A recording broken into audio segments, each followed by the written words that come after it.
राजस्थान विधानसभा के इतिहास में ऐसा पहले कभी नहीं हुआ जो अभी हाल में घटित हो रहा है। विधानसभा में जो हंगामा मचा रखा है गोविंद सिंह डोटासरा ने, उसको देखकर लग रहा है कि पूरा का पूरा सत्र बीत जाएगा, लेकिन ये अपनी मनमानी करना बंद नहीं करेंगे। कैसे गोविंद सिंह डोटासरा का सफर उच्च स्तर से निम्न स्तर तक आ चुका है, करेंगे इसी मुद्दे पर चर्चा इस वीडियो में, इसलिए बने रहेगा आखिर तक हमारे साथ। नमस्कार, मैं हूं चेतना शर्मा।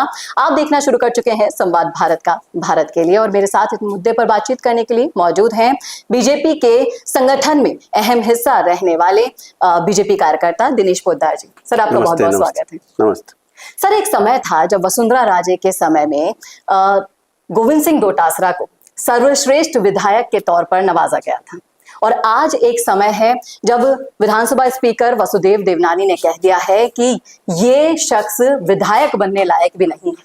तो ये जो सफर रहा उनका, उस सफर को आप किस तरीके से देखते हैं?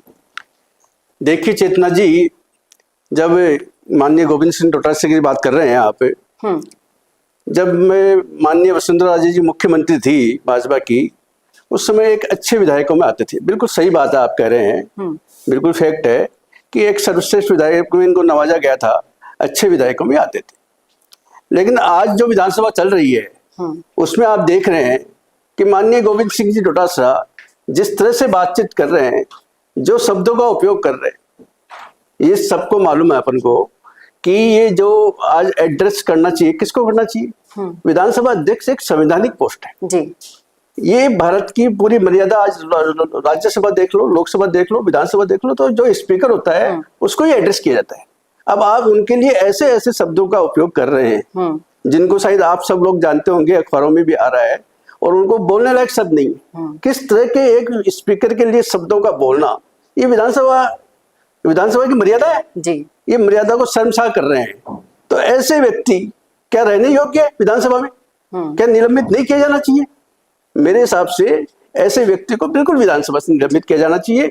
और माननीय डोटासरा अपने आप खुद को ही कर रहे हैं जी। आप देखो कहाँ तो वो अच्छे विधायकों में एक गिनती होती थी उनकी, और आज देखिए उनकी स्थिति क्या है, भाषा का स्तर क्या भाषा का स्तर गिर गया है, शर्मसार कर दिया है पूरी विधानसभा को उन्होंने।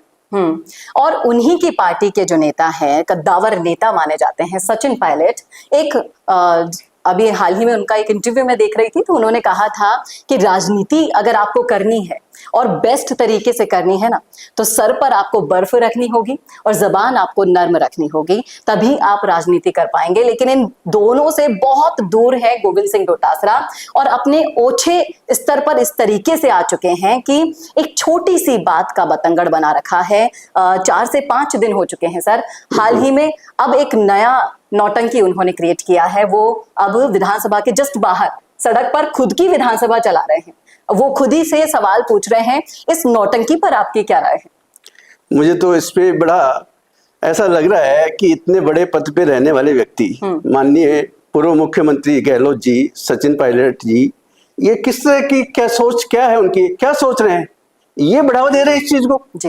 मुझे समझ नहीं आ रहा कि उनको समझाना चाहिए ना, उनको समझाने के बजाय उनको ये कह रहे हैं कि तुम इसको आंदोलन करो, इसकी लड़ाई करो। तो ये बात है कि जब कोई चीज गलत काम कर रहे हैं आप उसी का साथ दे रहे हैं जी। और ये विधानसभा के बाहर पे क्या विधानसभा लगा रखी है? मतलब इस तरह से ये जो काम कर रहे हैं, बिल्कुल ये माननीय सचिन गहलोत जी और हमारे पूर्व मुख्यमंत्री गहलोत जी, ये इस बिल्कुल एकदम शर्मसार कर रहे हैं, बिल्कुल विधानसभा की गरिमा को बिल्कुल तार-तार कर रहे हैं बिल्कुल। तो इस तरह की यदि ये तार-तार किया जाएगा, इस तरह से किया जाएगा, तो मेरे हिसाब से ये जो निलंबन की कार्रवाई है, इसको परमानेंटली इनको निलंबित कर देना चाहिए। आप तो 6 महीने की बात कर रहे हैं, मुझे तो 5 साल तक इनको निलंबित कर देना चाहिए। क्योंकि क्या व्यक्ति है इस तरह के व्यक्ति, है, गुरूर हो रहा है कि मुझे जनता ने चुना है। जनता ने ऐसे नेता को नहीं चुना है जो आसन का अनादर करना हो। बिल्कुल। आप अगर जनता की जरा सी भी सोचते ना डोटासरा जी, तो आज सड़क पर आप अपनी पार्टी के लिए हठ धर्मिता नहीं कर रहे होते, आप आज सड़क पर उनकी आवाज बनकर भी उतर सकते थे। बिल्कुल। क्यों आप एसआई भर्ती के लिए नहीं उतर रहे आंदोलन करने के लिए? क्यों आप किसानों के लिए नहीं बोल रहे? सीकर से आते हैं आप, किसानों के लिए आपकी जुबान से एक शब्द नहीं निकलता। आपको नहीं लगता सर कि अगर ये इन आंदोलन पर उतरते, मुखर होते, तो खुद की ही इनकी सरकार लपेटे में आ जाती? बिल्कुल। देखो, ये माननीय डोटासरा जी और ये जो आज विधानसभा में इतनी बात कर रहे हैं और इतना आंदोलन करने की बात कर रहे हैं, जिस तरह से ये काम कर रहे हैं, बिल्कुल सही कह रहे हैं। यदि ये ऐसा ही भर्ती मामले पे यदि आंदोलन करते या सड़कों पे आते तो ये खुद की सरकार को ही अपने घेरे में लेते, कटघरे में आ ही जाती ना उनकी से। उन्होंने क्या किया? जो पिछले कार्यकाल में उन्होंने जो काम किए हैं, उनके कार्यकाल में इस तरह के कुकर्म हुए हैं, इस तरह के काम किए हैं उन्होंने, आज वही कटघरे में आ जाते। तो ये खुद के ऊपर तो आना नहीं चाह रहे, और ये बिना फालतू की बात कर रहे हैं, ये माफी मांगो। दादी सब पे किस चीज की माफी मांगे? ये तो बताओ सही भाई, हमने कौन सा ऐसा शब्द बोल दिया जिसमें माफी मांगी है? इंदिरा गांधी को दादी बोल दिया, अरे जिसने इमरजेंसी लगाई है उसको दादी बोल दिया, और फिर भी इसके कह रहे हैं माफी मांगो। तो ये माफी मांगने वालों का काम नहीं है। ये जो खुद काम कर रहे हैं वो माफी लायक भी नहीं है। जो इस तरह के शब्द बोल रहे हैं, आप क्या बताओ?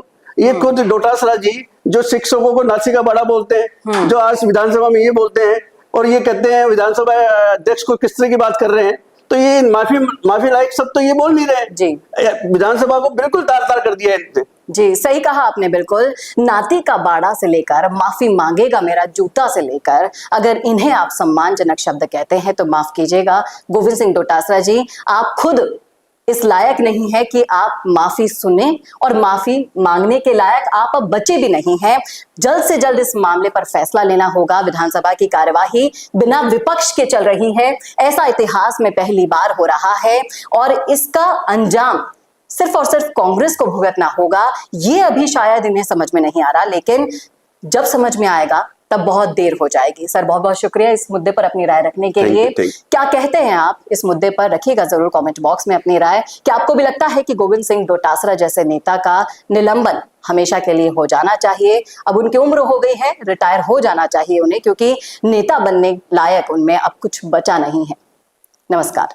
चाहे गुर्जर समाज हो या फिर मीणा समाज, जाट हो या फिर राजपूत समाज, या फिर हो राजस्थान का कोई भी समाज, अब राजस्थान संवाद लाया है इन सभी समाजों से जुड़े हुए वो फैक्ट्स और वो जानकारियां जो आपके जनरल नॉलेज को भी बढ़ाएगा और आपके कंपटीशन एग्जाम्स में भी काम आएगा, क्योंकि इन वीडियोस में होंगी सामाजिक, ऐतिहासिक और रोचक फैक्ट्स और जानकारियां। तो अगर आप भी बढ़ाना चाहते हैं अपनी जीके और जानना चाहते हैं अपने इतिहास के बारे में छुपे हुए वो फैक्ट्स, तो ज्वाइन कीजिए राजस्थान संवाद का मेंबरशिप प्लान। ज्यादा जानकारी के लिए डिस्क्रिप्शन में विजिट कीजिए और दिए गए नंबर पर कॉल कीजिए।